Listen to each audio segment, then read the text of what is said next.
pull off, but he's done it so far for 3 games. We'll see if that can continue as we jump into game number 2, pick and bans. Looks like King Zone will be on blue again, so kind of a repeat from the placements that we saw the last time. Yeah, we're unsure on who had side selection, guys, so sorry about that. I'm going to assume King Zone because they were the higher seed, having been seeded into this side. So if you follow the logic, that'll be King Zone choosing blue and then Gen.G choosing red.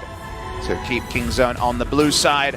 Relia banned away. Rakan going to see the ban list. This time we've seen Rakan really pop up in the second week of Kespa Cup, it feels like, Valdez. It's been much more of a popular pick, and we saw Pop, for example, have a great game on it.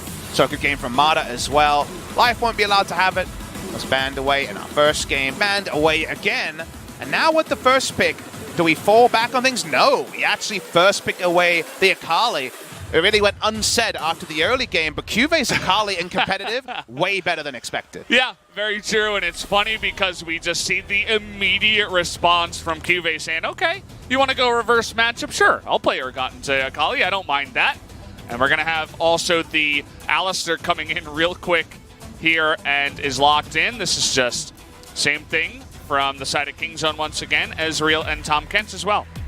So does the Kai'Sa come here for Ruler, or do things change? Is something we're unsure of. Lucian off the board, Cassiopeia off the board, Ezreal off the board, and Nico also can be in the bot lane. Those are the bot laners removed.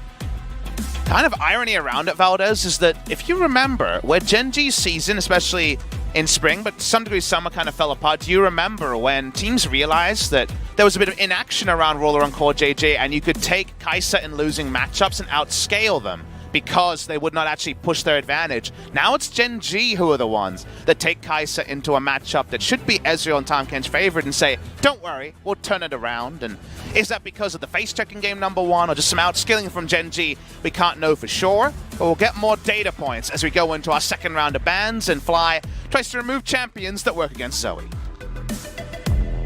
Yeah, looks like that will be the name of the game for Fly, but you'll notice a change up on the side of King Zone. They're going to take away Lee Sin this time around, targeting Peanut, and his Lee Sin from game number 1. Fortunately, didn't get a chance to ban out the Kai'Sa. There's too many other strong picks in this matchup. I think Gen.G should anticipate a Zoe ban as we see him Malzahar ban. Okay. All right, then, Gen.G. I don't know about that I don't know about that one. That reminds me of the Aatrox ban. But, yep, some mana bans coming here, but I understand it. Again, Zoe's looking like a 100% chance to be picked on the side for Ruler. And then, you know what I want to see, Valdez? Either a Kali mid lane or a different throwback from Pawn, because the Malzahar I wasn't a fan of. You know what I would like to see? The Kassadin. I'd love to see Pawn's Kassadin come back. Well, it sounds like a champion that could be very, very risky, and it is, but that would be awesome to see, or a Zed, something like that. A lot of picks into the Zoe removed. How are we feeling, Pawn? Because it won't be Malzahar 2 games in a row. What is it going to be? Hovering the Talon, yes. Another Pawn special. Thinking about it. He's got a skin for it, remember? Ooh, okay, Yasuo comes in. Pawn's Yasuo, this is a fun one. Pawn says, all right, I'm not role-playing anymore, I'm hard carrying. It's not the Kassadin, but it'll do. Interesting one. You see the Gragas, and it just tickles the back of your mind, and then we see it come in right away. Now, the Zac was banned in game number 1 in the second phase. Peanut could consider picking it up here.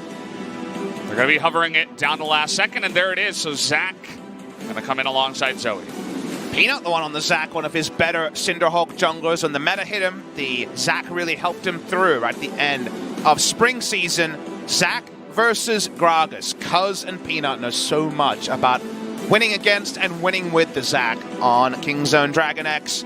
Cuz and Rascal, not really too much to speak about game number 1. Felt like Cuve won the lane too easily and what should be a tricky matchup. If Cuve wins the reverse matchup, then people who look at Rascal as a potential problem for King Zone actually being able to perform will have a lot to talk about. That they will. Cuve coming in here, maybe just taking a little bit of time to get used to getting back in the full practice schedule with the new team and all that stuff. Looks kind of mediocre in the first match. We were wondering what's going on with him. Well, game number 1 of this series, he looks like old Cuve, good Cuve, and I can't wait to see if he can turn the matchup on its head. Now, not necessarily multiple winning lane matchups to try to invade on the Zac is one thing we could say. Now, Predator Gragas also wants a bit of time to get going, so maybe you'll say, okay, we both got utility junglers can be wielded, but every time I see Zac get a farming phase for free, good things happen mid to late game. 5 points in Elastic Slingshot and everything turns to gold. For the Zac, as we see the champions on the overlay here, the KDA Akali goes the other way. How can Rascal play on this Akali's most played so far in solo queue in the new season? Cuvée takes the reverse matchup. Getting reverse matchup by Cuvée would be a statement by Gen.G. Can't wait to see how this game changes as we jump into game number 2 right now. Kingzone up against Gen.G, hopping onto the Rift.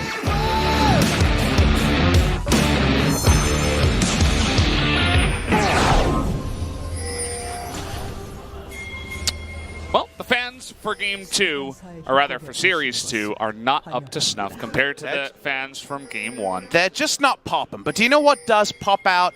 Pawn's Yasuo in Korea. If you just look at his games in Korea, Pawn has played Yasuo 12 times. He has won 11 times. Yasuo is a legendary pick for Pawn, but so many of those games were back in the day, Valdez. Now we're in 2018. People didn't even know if Pawn would be starting in LCK Spring 2019 after being off the roster for a lot of 2018 on KT Rolster. He had a big resurgence in solo queue, as that's a lot of gold being pilfered by Deft. He gets lucky this time with getting the gold sack there that was denied from him in game number 1. That is a very, very famous pick for Pawn, but if he doesn't perform on it, then suddenly history feels like a long time ago for Pawn. It'd be a really disappointing debut with the new roster, too, for Kingzone. If the first time around goes for the, very unique Glacial Augment, the Malzahar, and then he hops back onto his Yasuo, but even then can't take it up against Gen.G. And, we already mentioned Cousin Rascal struggling. They are the main people that are the starters for this new team of Kingzone. They need to be able to show up time and time and again.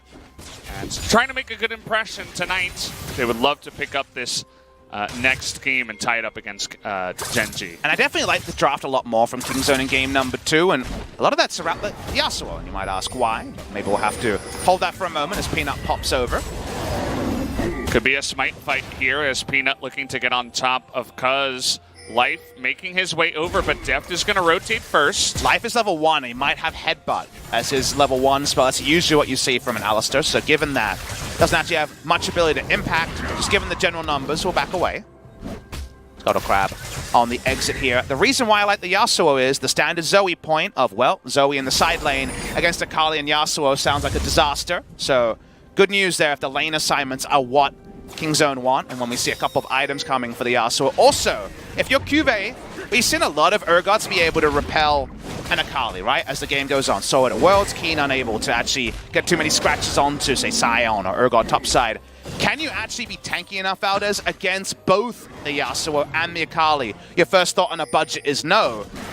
The time budget here, there's not actually a reset on the patience, and it's taken by Cuz. Peanut really wanted the reset. He's going to have to hop away there at level 2, so really unfortunate the way that went. Was trying to get the patience reset, but actually failed. Nice hold there by Cuz. It's very line ball there, and a different bit of AI, and suddenly it works out for the side of Peanut. So he does get invaded, in spite of it being Gragas versus the Zac. And no Keystone Jungler gets something going. How impressive. Top side. Here we go already. Cuvée just showing up against Rascal. He's close. Not quite going to make it happen, though. Has the teleport for now, of course, and, well, still going to win a big trade in this lane. Once again, looks very different. Reverse matchup Cuvée only ever comes out at the Worlds qualifier, and here we see it. It's off-season, but a different type of off-season in the Kespa Cup. His reverse matchupping looking pretty damn good on this Urgot. Kind of what we expected in game 1, but didn't see. We never watched this matchup until we were 70 CS in, but they both had 70 CS, which was the surprise to us. Not a big discrepancy here so far, but in terms of how the lane's playing out, seems better stuff for Cuvée.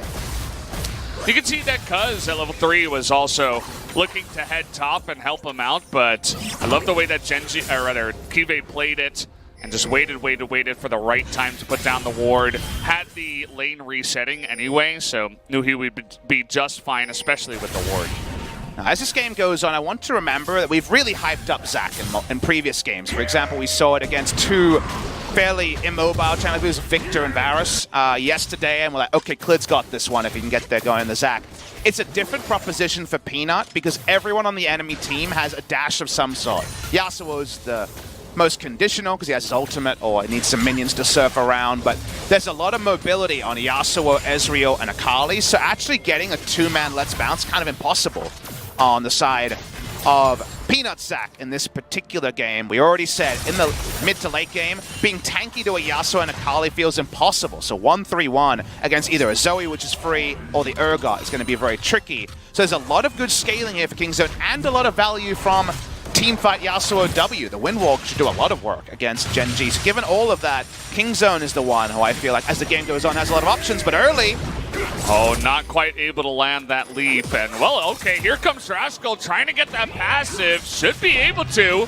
Just going to hop on in, but can Cuvée get the kill? Doesn't have much mana here. Rascal just trying to run away from this one. Is going to get the lifesteal. One more auto is so close, but he's not able to take away Rascal from that one. So Rascal, nice job. Gets the passive off of Zac and gets away alive. Rascal will say calculated. Someone else would say greedy. One more auto, and it certainly was greedy. The passive was up on Peanut. So that's all they can claim, but it does end up being a free passive, especially with the changes in how the stealthing works on the Shroud there. You're always going to be hit by one or two more autos, a bit more accountable, and that was very, very close. Too close for comfort for me. I would have to agree. Now Rascal finding newfound confidence, getting in the face of Cuvée this time around, picking up Sork boots as Cuvée picks up his own Spectre's Cowl. So Spectre's Cowl is going to be just fine. But Peanut, on the other hand, he doesn't have a passive, trying to hop to the plant, and away he will go. But a very tumultuous start here for Peanut on the Zac. Doesn't look anything like game one. But isn't it cool to see Kingzone now have the early game plan? They don't have the Zac. They don't have a secret weapon, one that they want to shield in the early game. They know there's a lot of impetus for them to play aggressive, and we're seeing Kingzone probably heed some words from the coaches who would have said, you had this huge Ezreal and you did nothing with it. This time, we're seeing them against Gen.G taking that scaling jungler, play a lot more aggressive, and already feels like game 2 will be more competitive than game 1 proved to be. That's certainly the way that we felt this this day was going to go, the second matchup. We thought it was going to be very even. Game 1, a little bit too Gen.G sided to be predictable, but this time around in game 2 looking much better. CS lead in the jungle kind of encapsulates what we've been talking about. That's a lot of camps for 7 minutes to be on the side of Gragas, not warned by the enemy. Oh, doesn't hit there. Life's level 4, so that would have been a huge chunk. Horn and Cuz come down. Remember, Gragas Yasuo could not be any more reliable at proccing the last breath. And Cuz so far ahead, I mean, there's not much that Peanut can do. He's just taking his red and backing. He's so far behind at this point. So level 6 Cuz, level 5 Peanut in the jungle. They can just move on over, and already a couple of chunks going the way of Def Deuce in the bot lane. Cuvée pushing up in the top side. So top side pushing, that means Peanut's top side jungle is pretty safe. Mid lane, as we'd expect with range versus melee. This early pre-1 item. No Phantom Dancer for the Yasuo, so Zoe doing well. But bot side is the one that's gone for the scaling, and thus bot side invade should happen again and again. And that's why Cuz has been sided bot side so frequently. It's essentially a 4-on-4, more of like a 3-on-2, it almost feels like, with how much Cuz has been down here and how little Peanut has been able to match him. Fly trying his best, actually catches the Gragas on the backside somehow, so that's really fortunate for them. Oh, though the blue buff will go the way of Peanut. That's a struggle. I think that was just an accident there, because the problem with that is now Fly doesn't have blue to control the Yasuo. It should mean the Yasuo farm numbers go up. So the contest there, it's to either steal blue or get it over. Wow, he's getting in there with the Ignite. He's super close to the kill, nearly gets it down, but Rascal forced to ultimate away just to safety. Single Q there would have been enough to proc the ultimate, so that stops it. We're seeing the mid lane rotation that's already popping the Predator. Cuvée could be dead, and Rascal seems to know it. Looks like it. Cuvée with no flash here is in so much trouble. One play from Cuz, not able to dodge that one. First blood will go to the Akali again. And that's why top lane is always played on the razor's edge. They get the answering kill because Cuvée can't register the final bit of damage. The moment he realized it was too late, Predator was always going to mean the Fat Man was damn quick. Watching the replay here, The moment that the turn comes, because he knows that Shadow, this is the end of course, this is not the initial trade, but by the end when the Shadow goes down, he knows that he's done for. Guy's able to not pick up the kill and allows it to go to the Akali to continue building upon the pen that he's already picked up. Bottom lane in, along the lines of the same storyline of, the bottom side gets behind because the jungler is struggling so much and is not able to help. You can see the level difference, especially in the bottom side. Both the AD and the jungle were down for the majority of that, but now Life trying to get on there. The flash forward, that's a nice little play. Gets the stun immediately onto Deucin. Here's Zach as Deucin and Dev way too far forward, puts them together, and it's going to get the Ezreal and the Tahm Kench. And how about a double kill to Ruler? That was amazingly played by Life. That was so damn good. I have to actually watch it and show the viewers how he played that out. But given everything that's going to happen with Tahm Kench, Ezreal, and the Devour timing, you could not have played that better as the Alistar. Greatest moment of his career so far, as Pawn's got two people to deal with. Oh, Pawn, he's going to put that down, but he does have the cleanse to get away from the trouble bubble. But how about the ultimate here? Just looking to chunk him down, as Cuvée actually didn't have his ultimate to get on top of him, but gets the kill regardless. Faces the kill, picks it up. Important to get a kill, answering on Pawn to punish him. Going down the lane, and now his cleanse and his flash on cooldown. Watch the bottom and think about Life, who has to remember things here. The pulse seems like too much, but he holds onto the stun and stuns the Tahm Kench, so has nowhere to go. He can't flash over the wall. There's the fattest part of the wall you won't get over with a flash. So literally Life outthought every possible escape of Ezreal Tahm Kench, the most safe bot lane you can pick. Yeah, I mean, he had a really nice pulverize in game one, but this one was much more technical as he went into detail there. Life showing up. He was the gigantic question mark on the side of Gen.G. We had no idea what to expect, but so far, his Alistar is pretty good. Again, it's Ezreal Tahm Kench, and you only have Headbutt Pulverize and a following stun that requires setup with the Trample. So given those things, there's a reason why this matchup happens so much. The best you usually get is Headbutt Pulverize onto the Ezreal and then stunning the Tahm Kench. This was so much more technical than that and really well played out. Yeah.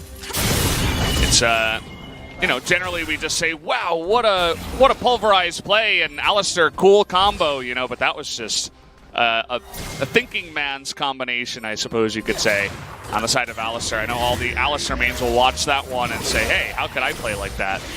Because certainly a defining moment for Life in the early stages for him. Now, Def's mid lane. Never saw this in game number one. And every time Def goes mid lane, it means a lot of poke, and the Zoe also has a bit of a struggle. Ina jumps away. Pawn's in no man's land, but who's ganking who here? Looks like Peanut's almost just running away from everybody, and it looks like Peanut now in a lot of trouble is going to have to ultimate his way out of there. Able to avoid the cask, though, which was very nice. And so he will get away safely. Back away. No one ends up entering anyone, but there was so much looming doom on both sides there, but none of it's going to be wielded. Yasuo on the side lane against the Zoe, but this is a Yasuo with not much, right? He's got some cool boots, but doesn't have the Phantom Dance he'd much prefer to hit the side lane. Still going to be a good matchup into the Zoe. Top side, Rascal's very overextended. Okay, well, he's going to get the checkpoint, but can he get away is the real question. Rascal going to ultimate away. Is he out of range of that one? Ruler is going to hit him, of course. And there it is, the Fear Beyond Death. That's going to go over to Urgot. Really fantastic play from Cuvée and Ruler, putting 1 and 2 together for a kill. Man, these Urgots today, and even the Kai'Sa as well, the line skill shot accuracy has been fantastic on the side of Gen.G. In the mid lane, KingZone going to go for the much more expected escape on this Tahm Kench. Going bot side, and this is a nice map movement by KingZone after they failed play top side. How will Gen.G respond? They have the push on the top side, getting some checkpoints for themselves, but also tons of pressure in the mid lane. As Rascal, I mean, he's still dead. Pawn is down in the bottom side. Cuz by himself can't stop this. Might be a kind of 1-for-2-ish trade here in terms of tower damage. It should be more checkpoints to the side of Gen.G, but turrets falling should be even at best. And KingZone, that was the best move they could make because they lost their top laner, so they were always going to be out-traded in some way. But that's the reality here. We're going to watch the replay as Rascal. If you look at the minimap, he doesn't really know much of anything. He doesn't have any vision control. It's a very solo queue play to be that far up the lane. The Void Seeker's sent out. Of course it hits. Everything Ruler touches, it just turns into gold. This guy has the Midas touch, as we found out in 2017. Wasn't quite enough in 2018, but Ruler had a great year overall. They register that one. Gen.G overall, the gold trade is pretty good. But overall, the gold for Kingzone, you'll notice, because Zach initially was held pretty far ahead. If you look at where the gold is actually laden, it's pretty even across the board, with pilfering and other things giving Kingzone a bit of a lead.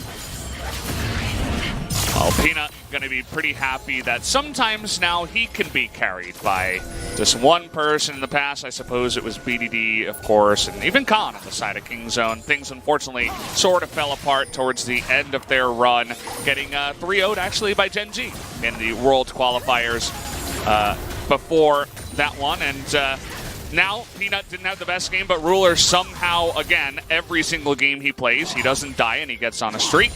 And it's on a late game carry again. Same thing on the Kaisa, so definitely feels bad, man, for the side of Kingzone. Drake's going to be started by Gen.G. This will be the first Drake of the game. Notice the Rift Herald has not been started in the first 15 minutes. We saw some battling that made that tricky to pull off as the ultimate.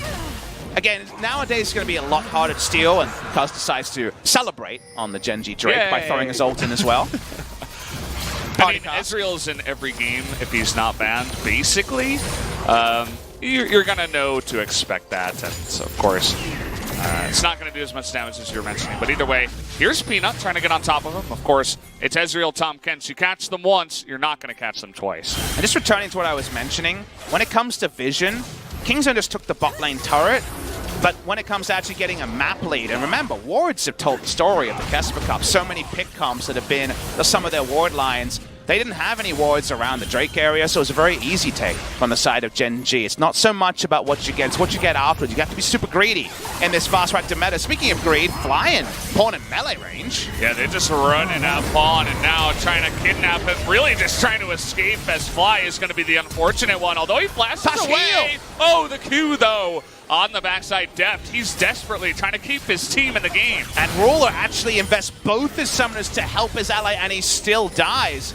Now they're out of position. All Ruler can hope to do is push out a minion wave in the mid, but as his item build is coming together, Kingzone are actually moving around the Ezreal Tahm Kench in a much superior way to what they showed in game number 1.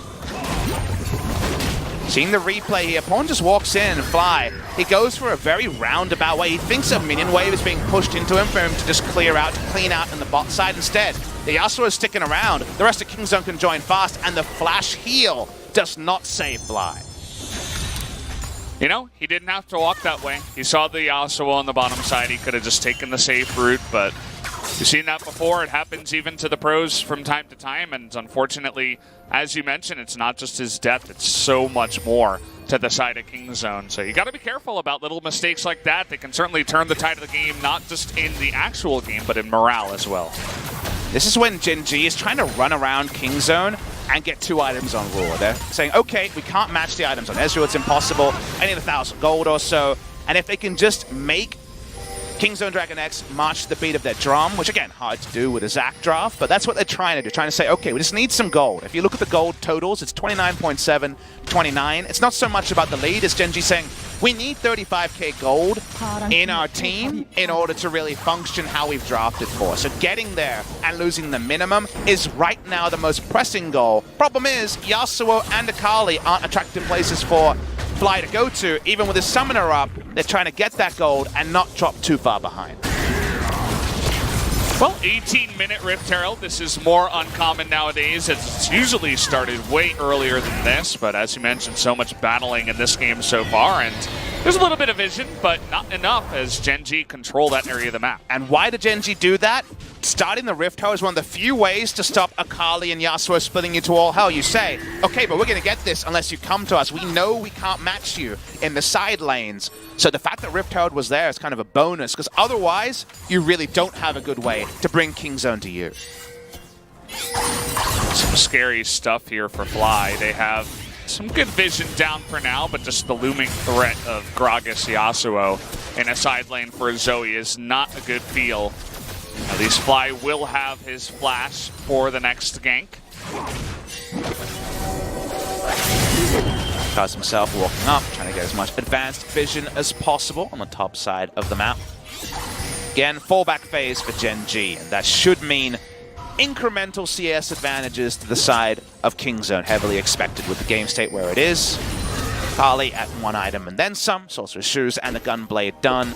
But Juve, we already said it's going to be really tricky to be able to split against Yasuo and Akali. He's trying, Valdez. He's trying his best. See what he can do. Ruler now on 2 items. Feeling pretty good. Would like some more, but Rageblade and Stormrazor, always that very nice spike. But of course, Ezreal on the other side, hitting his spike at around the same time. That most powerful spike in the game, 2 item spike, I should say, in the game. On the side of Deft, he, looking a bit better this time around, I suppose you could say. But now they've got to stop the Rift Herald. That's not going to be the easiest pull-off in the world as they're looking at this mid-turret. Juve looking to flank from behind. Remember, 1-3-1 is what Kingzone want to do. Rift Herald summon and Rift Herald take. 2 ways to try to stop that. See, Kingzone are going to stay in the side lanes. They understand the game that Gen.G is playing, and they're not willing to relent. It's a game of chicken right now of who can actually... If Gen.G can force all the members of Kingzone into 1 lane, then we're going to see some Zoe sieges and potentially some good news stories from Ruler. If it's in the side lanes, that should be good news for Kingzone. Ocean Drake is the next one. Gen.G having a monopoly on all the Drakes so far in the series. This is now potentially looking to be their 7th Drake in total, had 5 in the first game. Now they're going to pick up their 2nd in this game. So Ocean Drake, not the best at this moment, but at least you can begin to add to that Drake stack that you do have going. And a confirmation that it'll be Cloud as the last, so no Infernal spawning in this game number 2. It's a frustrating thing for the side of Gen.G. Rascal lies in wait. Peanut will probably shadow either Fly or Juve as he goes between lanes here, and Alistair probably has to do the other one. Again, Kingzone want to make this map so wide. Double down on Yasuo, Akali side lanes, farming up very, very well in the early game. Can't help but get that feel that Ruler, though, if they can force a fight, he's just going to pop off immensely this time around. We'll have to wait and see if they can actually force a fight. It looks like we have, the coach took them into the back room and said, hey, we're going to play this certain kind of style. And so far, Kingzone looking very good to play that 1-3-1 split-pushing kind of style. So far, no big mistakes that I've noticed. You just keep trying to drag Gen.G into the 1-3-1. You're going to keep incrementally poking Gen.G and saying, okay, we got another order on that inner turret. Okay, now we're getting half health on that inner turret. This Yasuo is getting a lot of items. And then you're trying to pull them so far that they break. That's what they're trying to do in this particular game. Whereas Gen.G want a team fight, like you mentioned. To pull that team fight off, you kind of need them to be on the same side or to get a really big engage from Peanut. Right now, it's Peanut taking free damage, but he's flashing.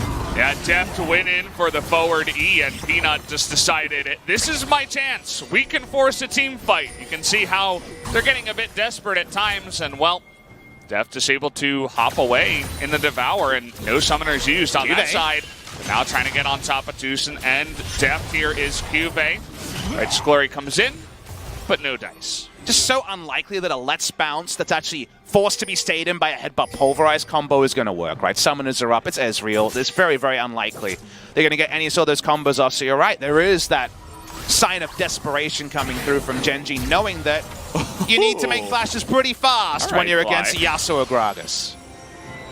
At least he had his wits about him. We've seen so many people get caught there if they're not fast enough, but you could tell in that position he had his finger on F. Papa Smithy. Ooh. F for flash, of course. It's D for Dlash and F for fire. Well, he had his finger on whatever button it was, and... I'm showing you a finger right now. Yeah, you Does are. it look like a thumbs up? It does, actually. Thanks, Papa. Broadcast acceptable. Yeah. Sorry, I got something in my eye. That was your pointer finger, Papa. It's not the right one. Oops. Yeah. You can see Cuz is just hounding Fly, essentially. Now that Fly doesn't have his flash, it's an even easier gank on the top side. But Kingzone hanging back. That's the brush you want the Yasuo in, the one at the entrance of walking to top side, not further in. Dev continues to push, but not getting meaningful damage onto this inner turret. Again, that's the issue, is that you feel really good in the laning phase as Kai'Sa's warming up, but the moment she has 100 AD, that wave gets trimmed so easily and targeted with the Q. Where is the safety? Where is Peanut? Is right now is not something they know for sure. They know he's not at his Krugs, and his Krugs are on cooldown, but no other camps awarded by the side of King Zone, so their info is only what they can see, and they see Peanut. Peanut in a bunch of trouble is going to let's bounce into the Baron pit and then get the hell out of there. Fly able to fast in there, but look at the Rascal in the back line. Going to get on top of Fly. They take him out life with a nice knock up there, but he's all alone as the split is real. King Zone able to pick them apart with the Missile Voyage, and TPs gets 2 kills in this fight. Your team has been kiting back. Deft even steals away the red buff as well. That is what Mac pressure does to you, Valdez. You end up making a mistake. They got poked too hard, and Peanut falls down, and now they're on Baron. King Zone Dragon X. Lots of vision too. Take a look at all of those blue wards in the red side. Peanut gonna have a really hard time stealing this one, and over the wall goes Deft as well, but in goes Ruler. They're trying to get the Ezreal, but they can't. Now it's Ruler versus Rascal. Peanut extremely low as well, and Ruler getting burst down here, and there's the flash. Is able to take him out. Peanut gets the knockup though, but a second passive pop is going to come in for the Zac, but a 1-for-1. In the end, though, guys, the Baron is not taken. And that's the most important part. That's what they're trying to do, stop the Baron from going down. We watched the replay here, and this is just what pressure does to you. Eventually, inevitably, you'll be too greedy and make a mistake. Peanut too far up, even though Zac is able to get out. It's not about whether Peanut dies at the start or not. It's what is forced to happen in positioning of the rest of his allies trying to come to his aid. One member is out of position, Zoe goes down first. Doesn't matter that Akali is going to be able to get the secondary kill there, and Akali goes down. If the Baron was actually claimed and Akali went down, that would be very helpful, but in the end, it's just a gold transfer. That's the only good piece of news for Gen.G. Ruler 2-1-2 lost his streak at the same time, so lots of different gold transfers coming in. Cloud Drake is here. Looks like they want to start it up, get another Drake to spawn, but we could just have another fight begin right away. The Predator seems to assume yes, Valdez. It's just the way things go on the new patch. You see the Zoe here Fly trying his best to get on in there. Gen.G trying to turn, and there's this the smite rather. Nice Ezreal ultimate, and now Gen.G want none of that fight.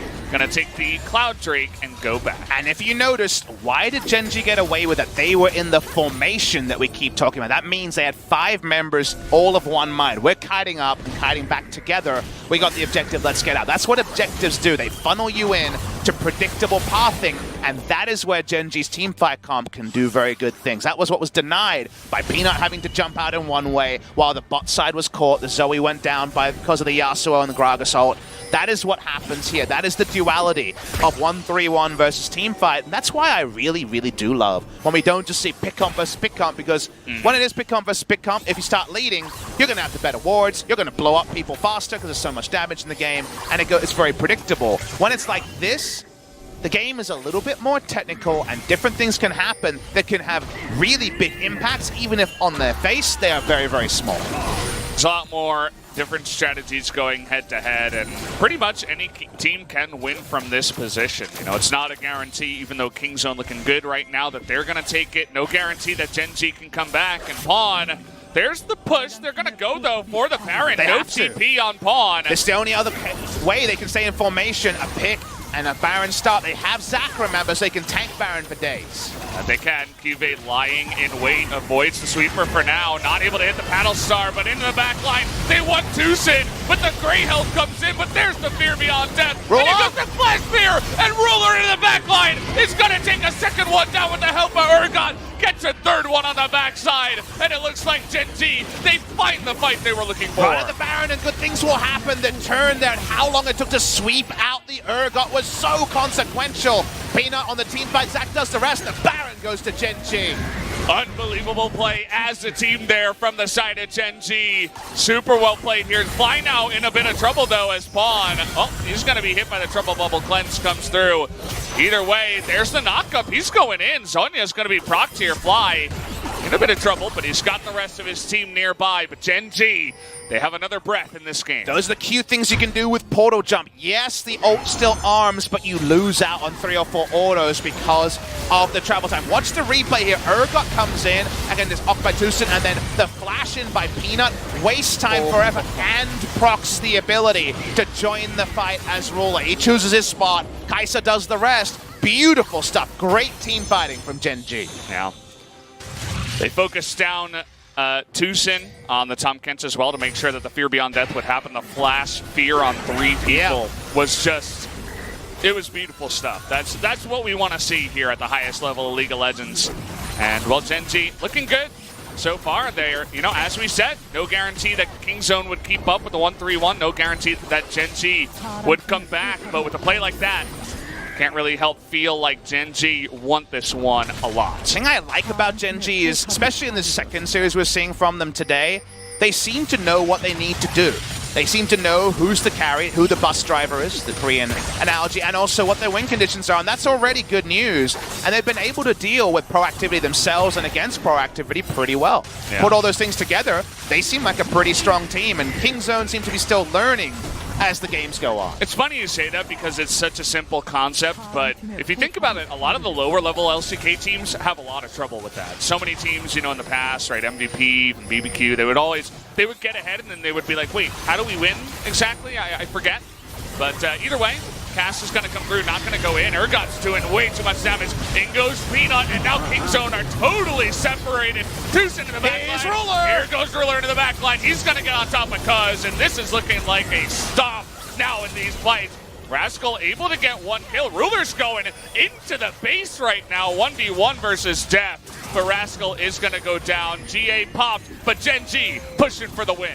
Ruler is the ace of base. That's the thing about him. He's able to be that blue chip. He didn't need to be the hard carry this time, but still does his job. Great team performance from Gen.G. This was such a hard game. I loved watching the push and pull of 1-3-1 and Teamfight. Teamfight's going to win out on this day, and Gen.G will win 2-0. Yeah, Kingzone had a decent showing here in their first time coming in with the new roster, but Gen.G just looking like the much better team. Def gonna get a little consolation prize on his way out.